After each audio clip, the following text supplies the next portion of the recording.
Cześć, witajcie. Ten odcinek poświęciłem na szybki test soczewki do zmienienia zwykłych obiektywów w obiektywy makro. To jest znany produkt firmy Rinox, model DCR250. Ta soczewka ma 8 dioptrii mocy, a jakie to jest powiększenie z konkretnym obiektywem pokażę Wam pod koniec tego filmu.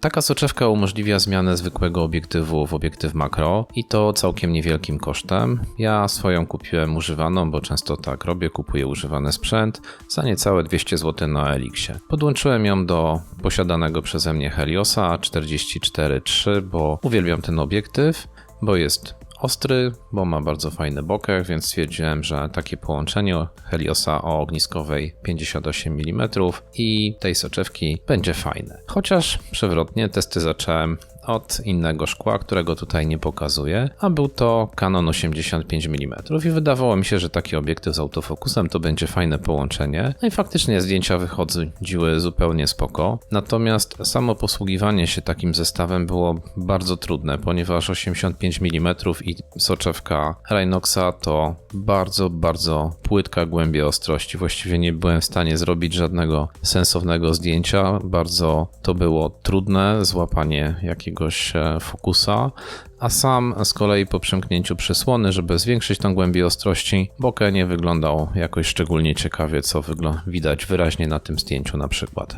Nie oznacza to, że nie dało się zrobić fajnego zdjęcia, bo się dało, ale było to generalnie trudne. Jak przymknąłem mocno przysłonę, to tak jak widzieliście, bokeh nie wyglądał jakoś szczególnie interesująco. Natomiast jeżeli znalazł się fajny obiekt, no tak jak tutaj BS, no to dawało się zrobić dość niezłe zdjęcie, chociaż tak jak mówię, pomimo autofokusa złapanie ostrości było bardzo trudne. No i wtedy przyszło olśnienie, wyciągnąłem z torby, bo akurat miałem ze sobą w plenerze starego Heliosa 44-3, który znany jest z genialnego bokeh. No i proszę, zobaczcie sami te zdjęcia. Ten Helios kocha soczewkę Rinoxa i zobaczycie to na wszystkich zdjęciach po kolei.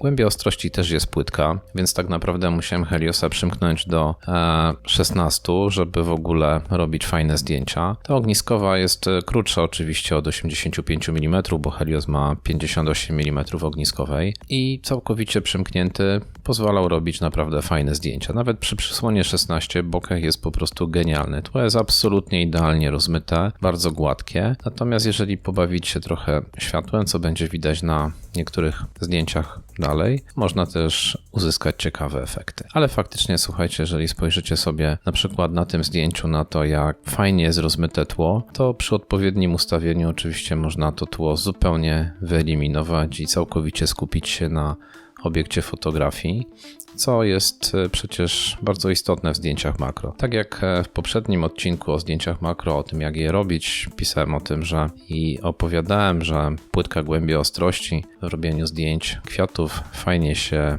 układa i fajnie się sprawdza, no to sami widzicie na tych zdjęciach, że one są po prostu dzięki temu ciekawe. Natomiast, tak jak mówię, można bawić się światłem, bo Helios się oczywiście pod światło nie zachowuje jak nowoczesny obiektyw. Czasem ma trochę flary, czasem ma trochę jakichś dziwnych efektów i pozwala to na bardziej kreatywne tworzenie interesujących zdjęć. No właśnie, tutaj zaczynają się takie przykłady, gdzie trochę się odwróciłem bardziej pod światło. To światło czasami wpadało bezpośrednio na obiektyw i tworzyło różnego rodzaju flary, tak jak na tym zdjęciu mamy zaburzenia, to są wady optyczne oczywiście tego układu optycznego, ale przecież dające bardzo ciekawy w efekcie, śmieszne stwierdzenie, no ale taka prawda, tak? Jeżeli popatrzymy sobie na takie zdjęcia z tymi pewnymi wadami, to od razu widać, że to są pewne te cechy obiektywu vintage, które bardzo lubię, które po prostu tworzą ciekawe zdjęcia. Część tych efektów trzeba by było robić w Photoshopie, a one z takiego Heliosa wychodzą same z siebie tak po prostu. To oczywiście nie jest tak, że taki zestaw nie jest pozbawiony wad, bo tak naprawdę zobaczcie, przysłona przymknięta do 16, a głębia ostrości jest mikroskopijna. To oczywiście daje ciekawy efekt, no ale w pewnym sensie też zabiera możliwości, bo nie mogę już bardziej przymknąć przysłony, żeby złapać większą głębię ostrości, więc te zdjęcia muszą być takie, jakie są. Natomiast znowu, manewrowanie pod światło, pojawia się flara, pojawiają się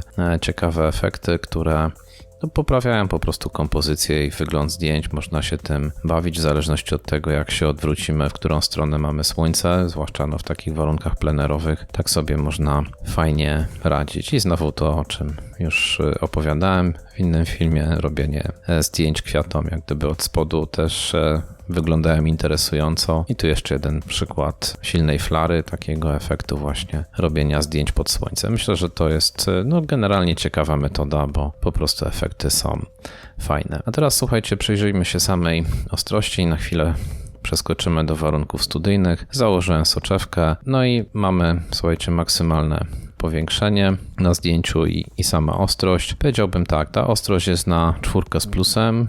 To nie jest ostrość nowoczesnego obiektywu makro, ten układ, ale tak naprawdę nie można się bardzo czepiać. To jest bardzo ostre zdjęcie i tyle, jeżeli weźmiemy pod uwagę, że to obiektyw vintage. Co do osiąganego powiększenia, to jak widzicie ono nie jest 1:1, bo mi się zmieściło w obrazie więcej niż 36 mm, czyli to jest jakieś tam 0,7 mniej więcej. Natomiast jeżeli nie będziemy bardzo purystycznie podchodzić do definicji, co to jest makro, a co nie, to na pewno do takiego właśnie plenerowego robienia kwiatów ten zestaw nadaje się wprost perfekcyjnie. Dobrze, słuchajcie, w tym filmie to tyle, czas kończyć. Jak zwykle zapraszam Was do komentowania, do chwalenia się własnymi zdjęciami. Może też macie tą soczewkę i podrzucicie również mnie jakieś ciekawe triki i możliwości stosowania. Ja uważam, że taki produkt za niecałe 200 do wykorzystania jest naprawdę bardzo, bardzo fajny i polecam zakup, bo